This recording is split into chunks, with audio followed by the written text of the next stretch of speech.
New Thought Media Network. We are a global broadcast network of positive music, media, and entertainment, inspiring humanity's evolution along the journey of enlightenment and creating a world of love, peace, empowerment, and prosperity for all. New Thought Media Network. Positively inspiring.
Oh, that's over. We're here now. Good morning. Good morning. My name is Tracy Brown, and I am your host today for the Saturday morning Science of Mind and Spirit conversation. But I can't have a conversation with you if you're not talking to me. So good morning, Shay. I'm so glad that you are here from Colorado. Also from Colorado, Roy. Good morning. And wow, I can see a few other people. So if you are wanting to say hello, please put hello in the chat or in the comments section, depending on whether you're on LinkedIn or YouTube or one of the 4 Facebook pages. So I am Tracy Brown, just in case you haven't met me before, and I love being with you on the Science of Mind and Spirit Saturday morning conversation. What we do, if this is your first or second time, what we do is we actually, in January, begin at the front of the Science of Mind book written by the founder of Science of Mind and Religious Science, Ernest Holmes. And we go through chapter by chapter. So each week we do a summary of different chapters, and it's really great. Maybe you have read a chapter before, but it didn't quite make sense, and you have some specific questions about it, or maybe just in what I share as highlights from today's chapter, it may bring up a question. And I love it even more if you have an example. If you have an example of how you have applied this in your own life, you can also put that in the chat or comments, and we'll bring it up to share with everyone across all the different platforms. So what are we talking about today? We are in the introductory section of the book. There are 4 introductory chapters, and we are on chapter 4 of the introduction, and that chapter is titled How to Use It. The reason that I'm emphasizing chapter 4 of the introduction is because then, beginning next week, we will actually be in the formal part of the book, right? And there will be a chapter 1, a chapter 2, 3, 4, etc. So I don't want you to be confused. I want you to realize you're going to hear chapter 1, 2, 3, and 4 again. But what we are focused on is the chapter 4 that is part of the introduction to the book. And in these 4 chapters in the introduction, Ernest Holmes does a great job of summarizing really an overview of the entire philosophy. And so if you weren't with us on previous weeks this year, I really encourage you to take the time to go back and watch chapter 1 in the introduction, the thing itself, which is really an introduction to the nature of God or universal spirit, universal mind. What is that thing, right? What is God? That is introductory chapter 1. Chapter 2 is the way it works. And so it begins to dive us into the relationship between humanity and divinity. Chapter 3 is what it does, and it explains the mechanics of what is happening in mental healing and mental work and law, spiritual law. And then today, we get to focus on how we can use it. Wow. And I love that. I love the commitment. In fact, one of the things that to me is most important about science of mind is not just knowing the principle, but applying the principles in our everyday lives.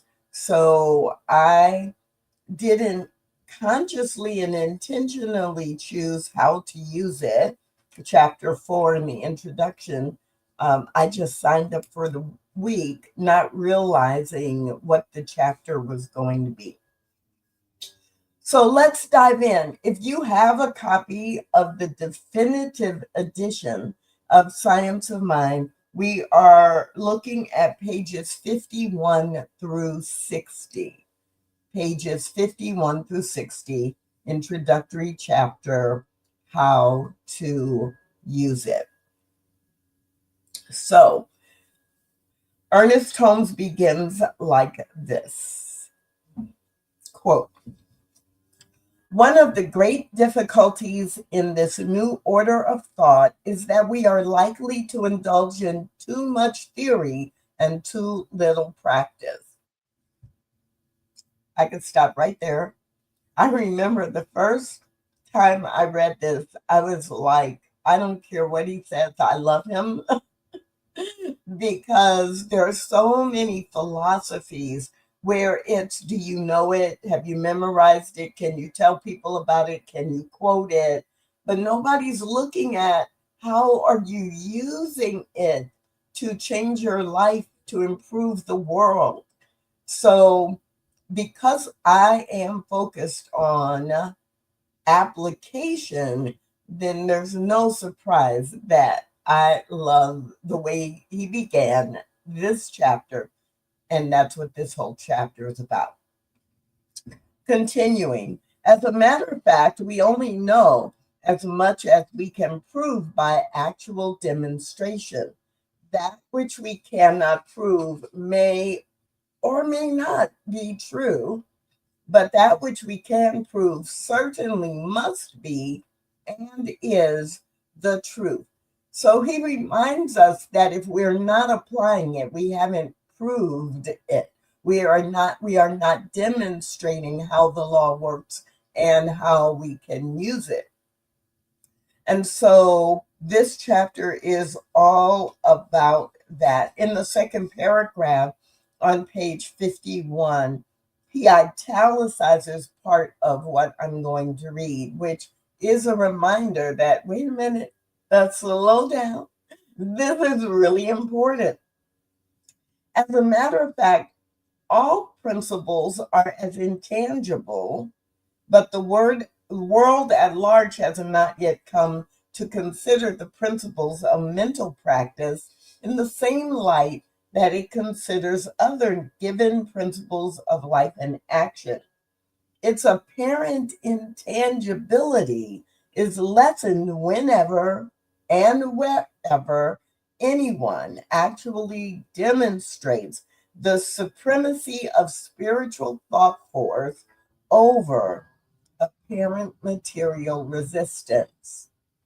Fancy way of saying the law is invisible until you use it.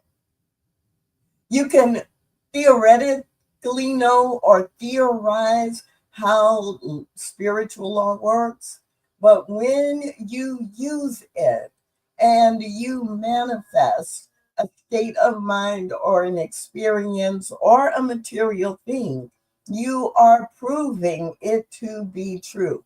So there's no accident that Ernest Holmes named this philosophy the science of mind and called it a philosophy, a faith, and a way of life. So he reminds us going into this chapter that yes, it's a philosophy, and a philosophy is invisible. But when we make it our way of life, our way of living, then we are proving it beyond any doubt. On page 52, the first full paragraph quote, there is no doubt about the immutability and the availability of the law. The law is infinite. It is right where we happen to be at any given time.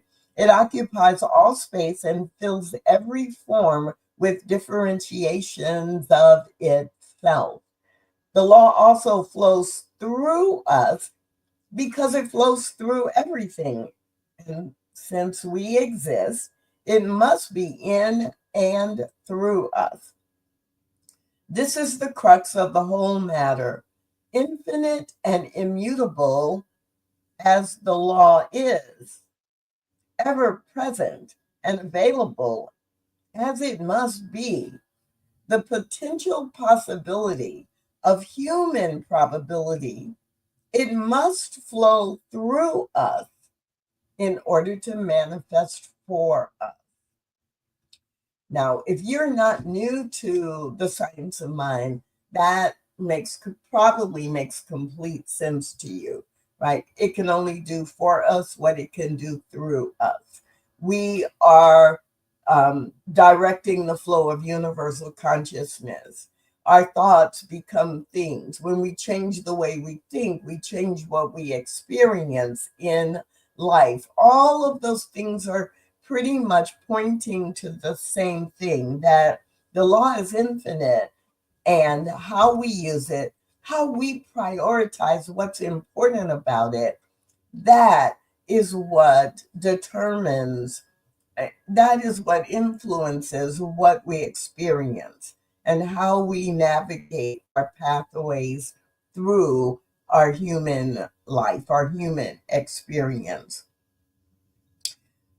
Second full paragraph on page 52, quote, it has been proved that by thinking correctly and by a conscious mental use of the law of mind, we can cause it to do definite things for us through us.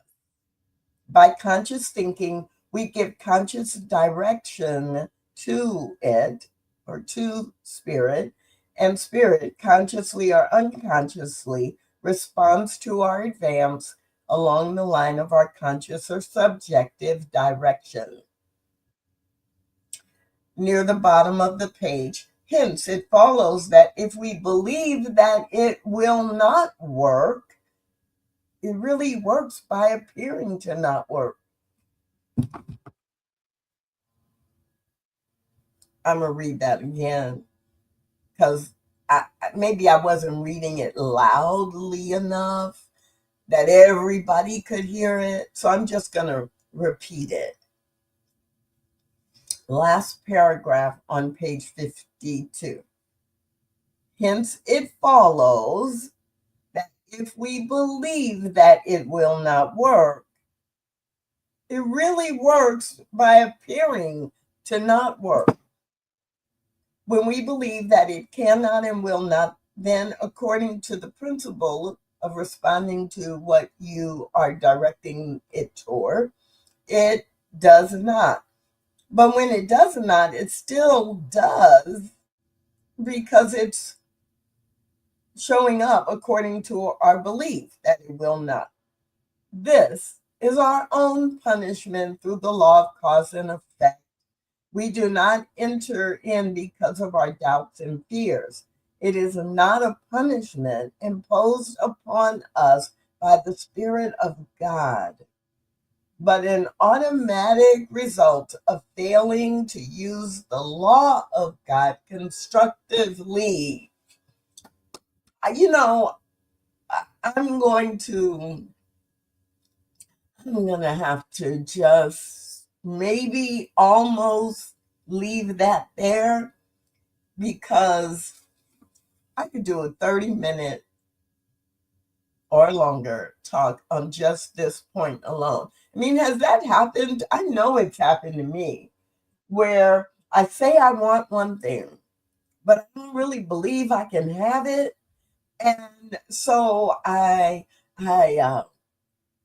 consciously and intentionally say an affirmation 25 times right after I get up. But probably 50 times during the course of the day, I'm on the phone with a friend. I'm like, yeah, that's probably not going to happen.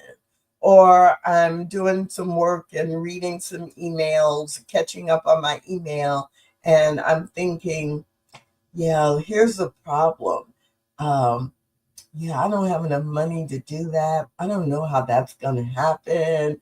Right. And I may say that affirmation first thing in the morning and last thing at night. But in between, I am revealing what I actually believe. And the universe says, yes, you don't have enough money. Yes, it's going to be difficult for that to happen. Yes, there are barriers that will keep that from happening. And you can keep saying you want it. And guess what? You can want it versus have it, experience it, do it, share it, be it. I have a very, very large, like almost 4 foot, almost 4 foot by 6 foot. And some of you may have seen this quote or poster. It says, remember who you wanted to be. So, like, you set a goal, and that's what set you on this path. Remember who you wanted to be. However, with embedded in remember who you wanted to be in gray, each word, there are letters highlighted that actually say, be who you want to be. Remember who you wanted to be, then be who you want to be.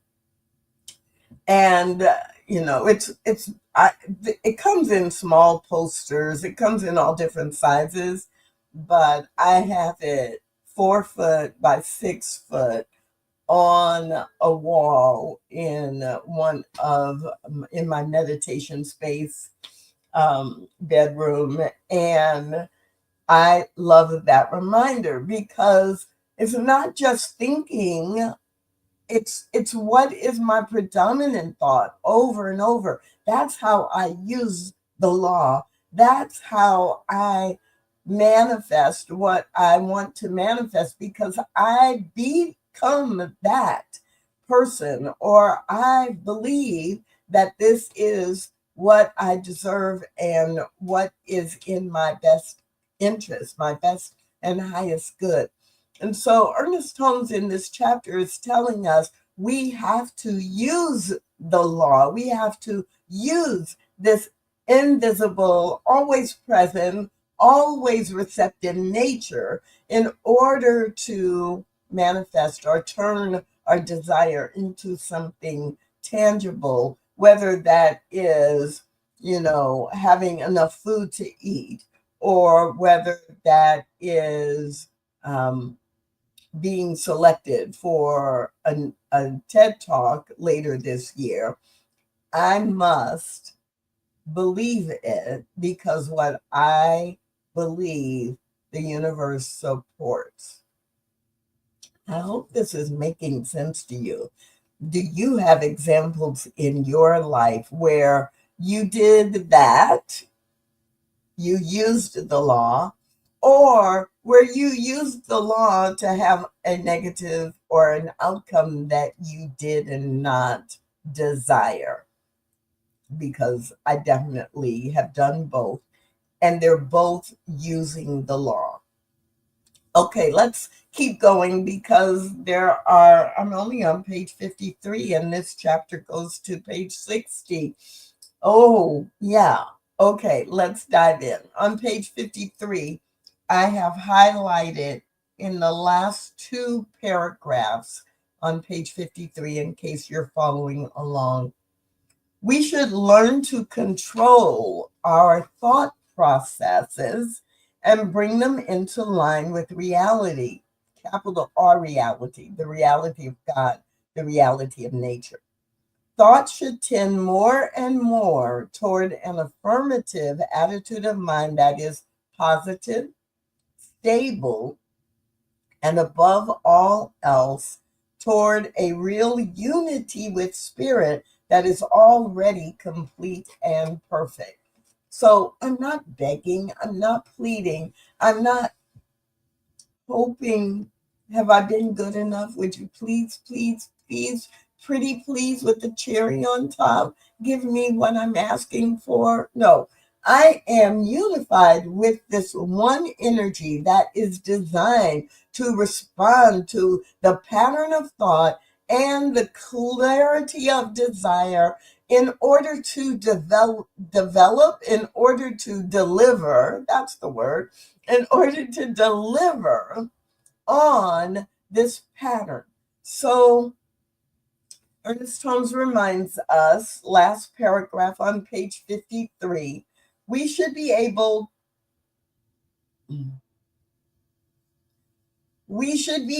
to look a discordant fact in the face and deny its reality, since we know its seeming reality is borrowed from illusion. It is borrowed from chaos and an old night.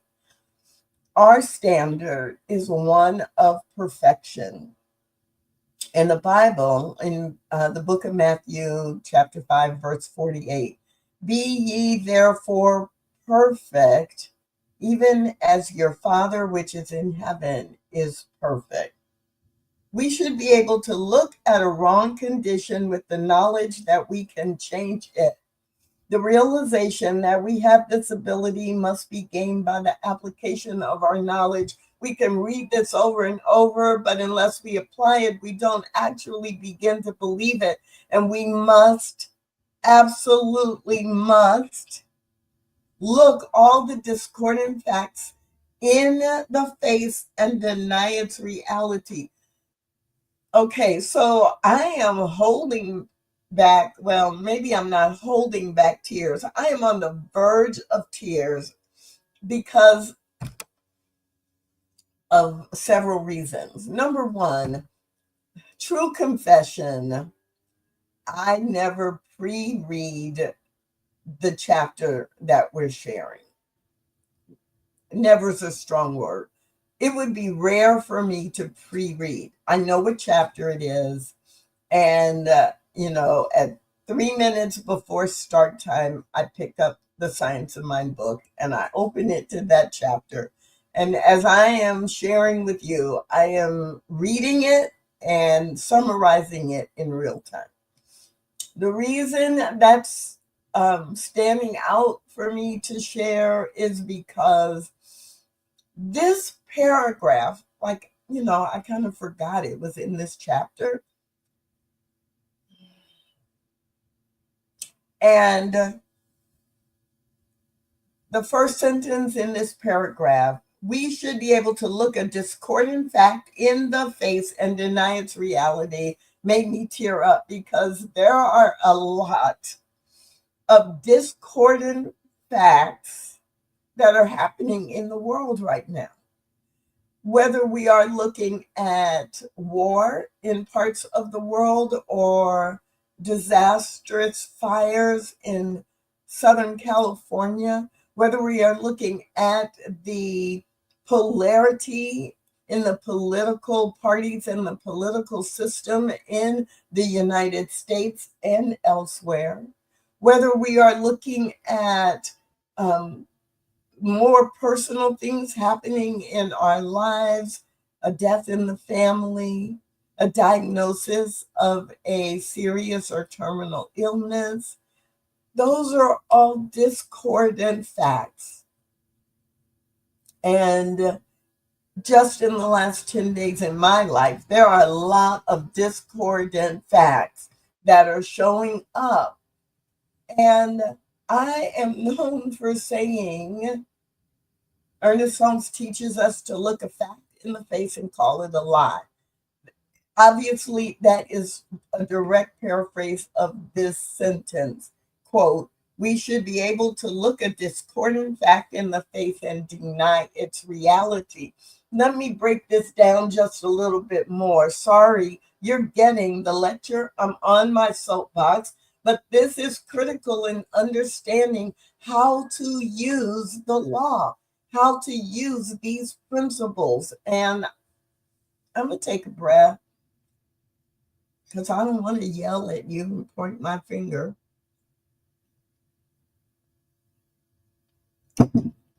Here's the deal. When things are happening that are uncomfortable, unkind, hurtful, harmful, they are a fact. It is happening.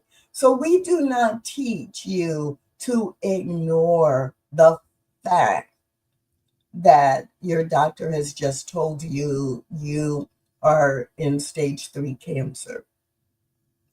We do not tell you to ignore the fact that an executive order has made it so that you cannot provide health care for your teenager who is identifying as transgender.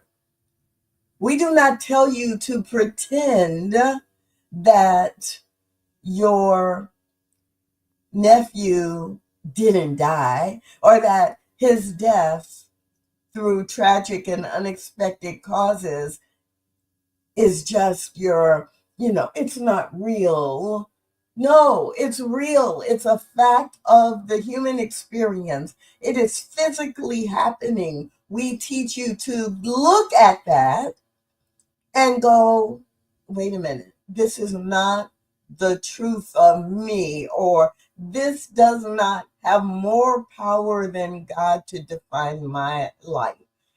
I am going to look for the joy, or I am going to remember and focus on the love, or I am going to set my sights on the fact that every cell in my body knows how to cooperate with every other cell, and I am on a journey to healing. I am on a journey to wholeness.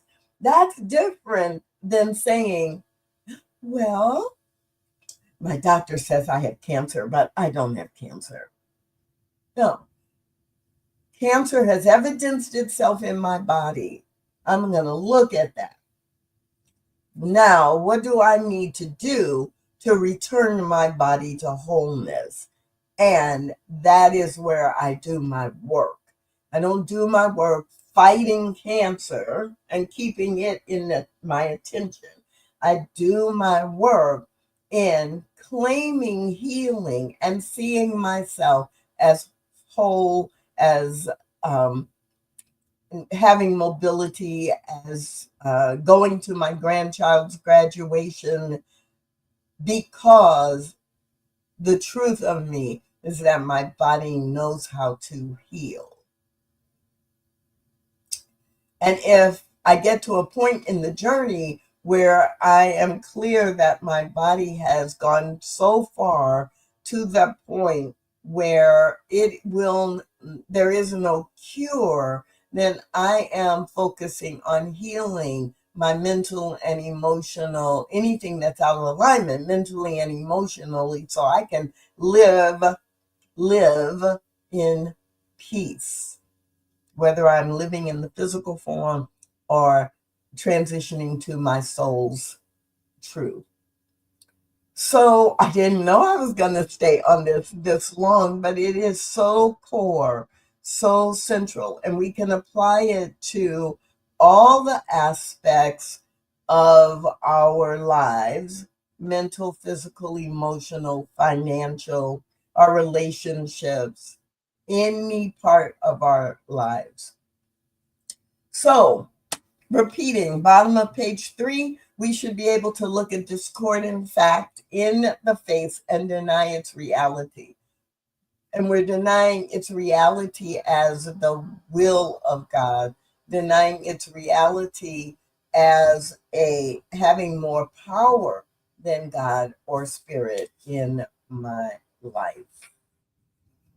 I'm going to move on because while that paragraph is something I'm going to go back to later today, there's so much else in this chapter that I want to highlight for you. I'm going to go over to page 55.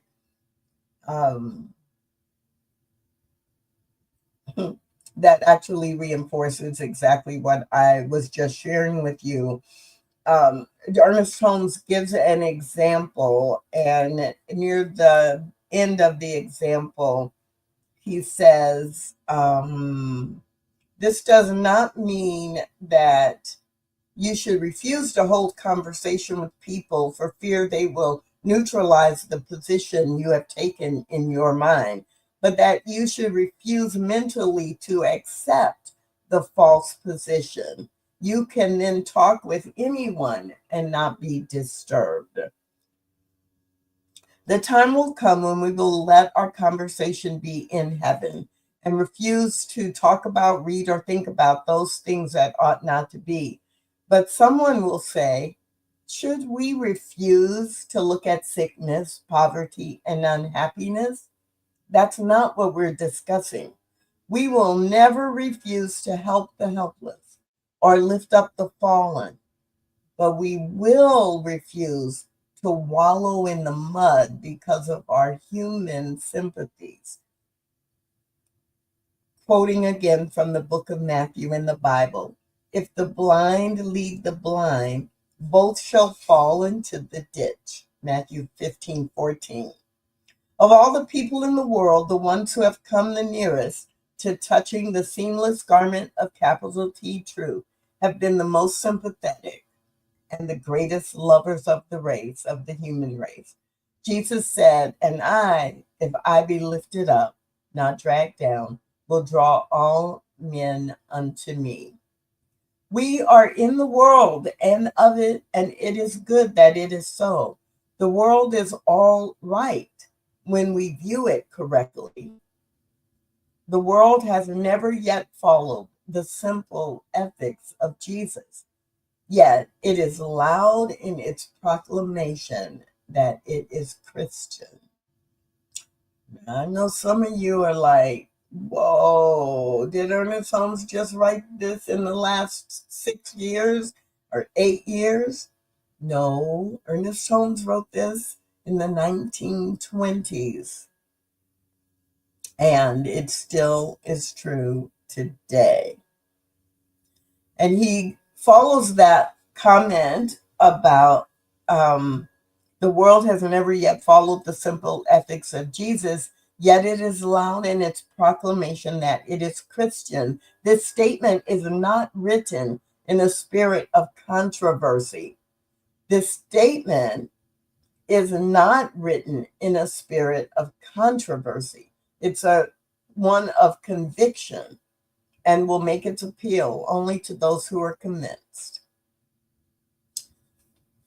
Oh, so no accident that we are getting an opportunity to dive into this chapter today and during this time in our lives with all that's going on. At the bottom of page 56, Ernest Holmes writes, all suggestions of age, poverty, limitation, or unhappiness is uprooted from my mind. and cannot gain entrance to my thought. I am happy, well, and filled with perfect life. I live in the spirit of truth and am conscious that the spirit of truth lives in me. Now, this is a prayer. This is a treatment. This is an affirmation of the truth expressing as me.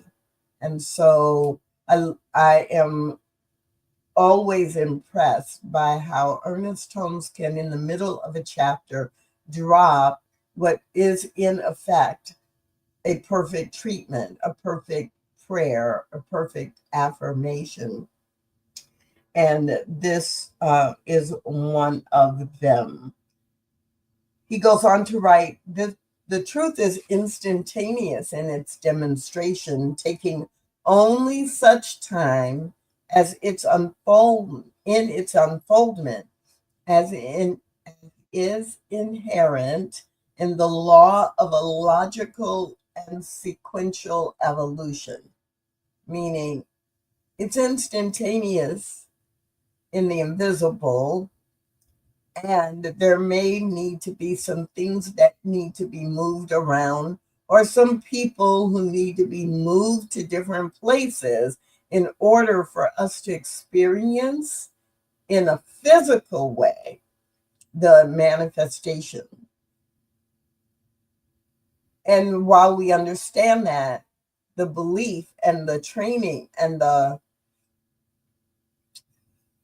discipline is in understanding it is already done. I'm looking for the manifestation, not because I don't believe it. I already know it's done. And it's like, oh, who's going to show up today to deliver that? Because it has to be delivered through the coordinated efforts of different people in the universe, depending on what it is that I am claiming or that I am holding as true.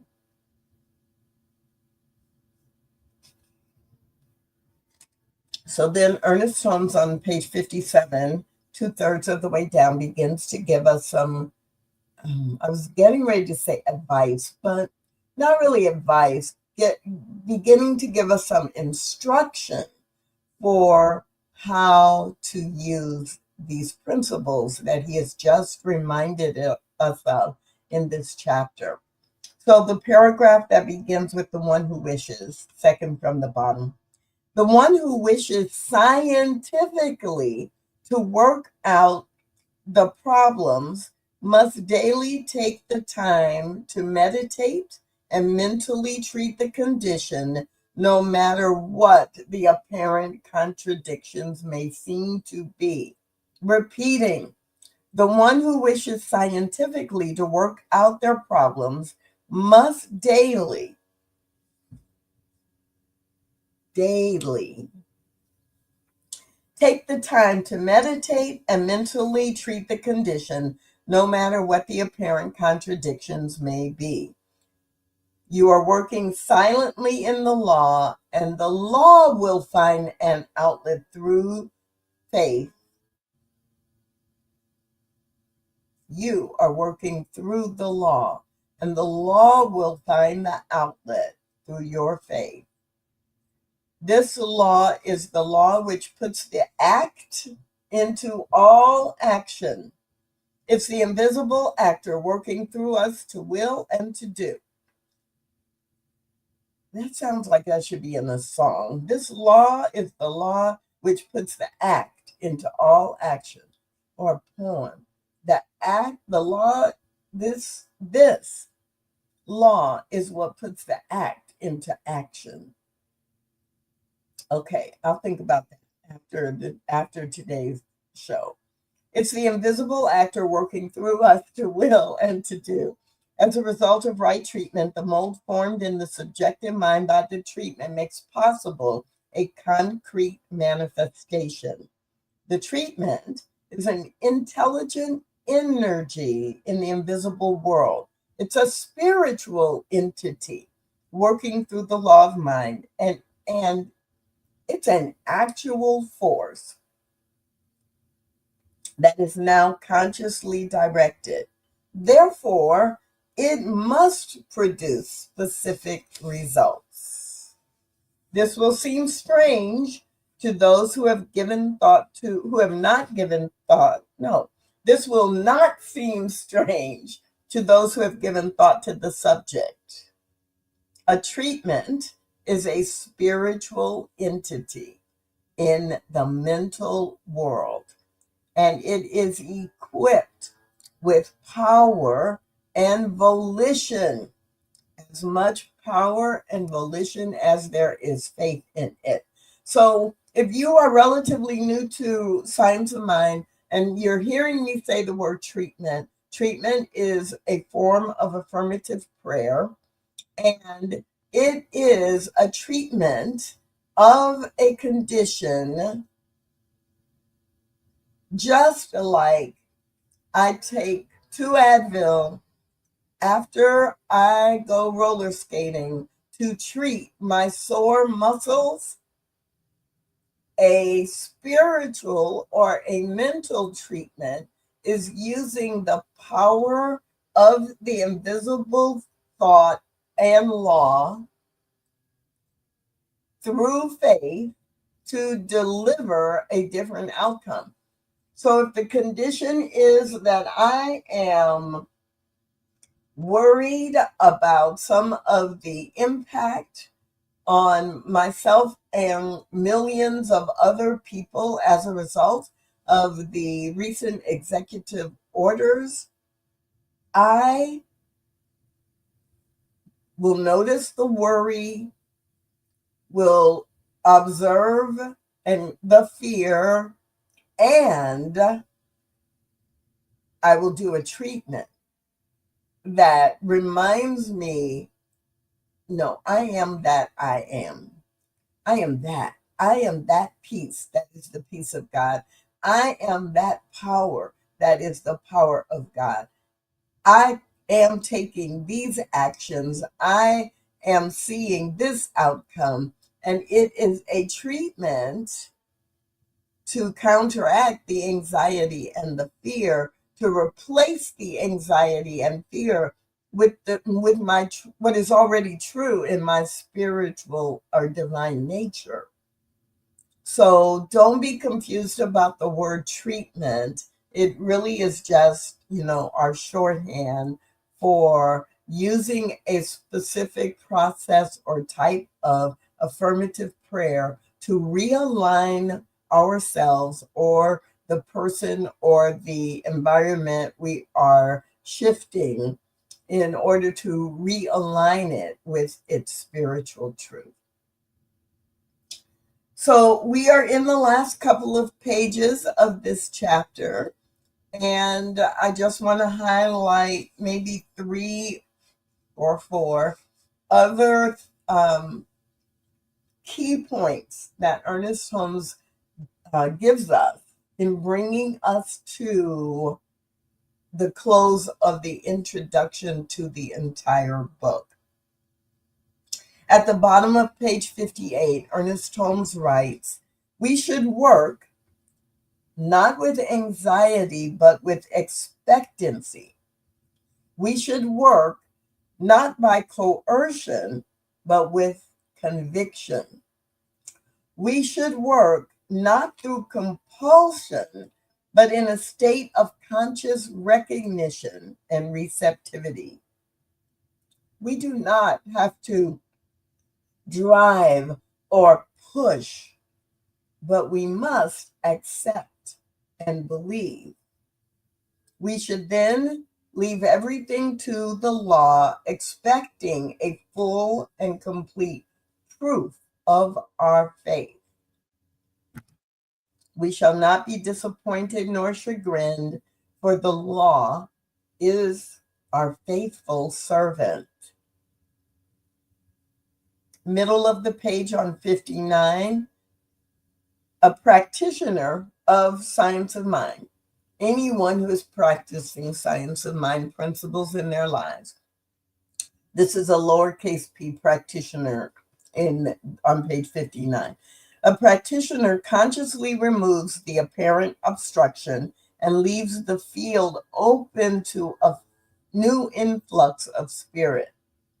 Consciously removes the apparent destruction or obstruction from the mind.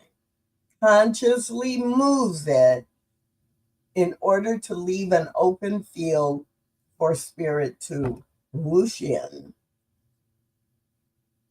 We resolve things into thoughts. We dissolve the negative appearance in the condition by recognizing only perfection. We must know and must state there are no obstacles in the pathway of truth. And if you don't believe that, it will be very difficult for you to use the law. And if you don't believe it today, that doesn't mean that with constant repetition and the discipline over and over that you cannot grow your faith, because you can.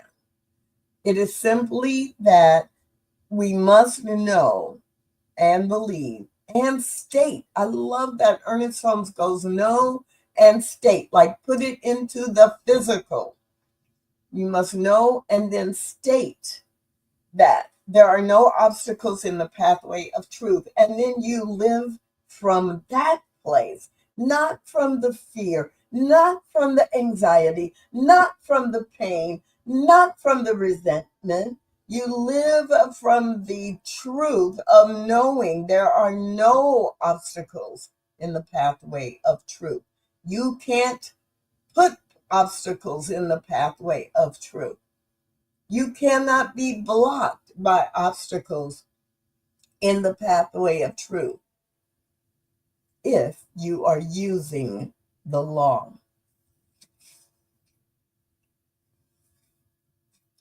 Let's see. I want to highlight one more thing before we leave for today. On the last page of the chapter and the final part of the introduction to the book, Ernest Holmes reiterates the mental attitude of the person who is practicing science of mind is one of denial toward every false condition that opposes the principle of life as the absolute perfection. We must do our work conscientiously and thoroughly and leave the results to the law, which is perfect. And the very last sentence, true thought deals directly with first cause, and this science is the study of first cause spirit, the truth, the invisible essence, the ultimate stuff, an intelligence from which everything comes, the power back of creation, the thing itself. These 4 chapters summarize the entire philosophy. And this chapter, chapter 4 in the introduction, how to use it, gives us our marching orders. It gives us our way of being able to navigate whatever is going on in our human lives by returning again and again and again to the spiritual truth, the divinity that is already within us. We can do this. And I'm so glad that you have joined me today for the Science of Mind and Spirit Saturday morning conversation. I hope there's at least one thing that really captured your imagination or your heart, and that you'll work on integrating that into your life this week and beyond.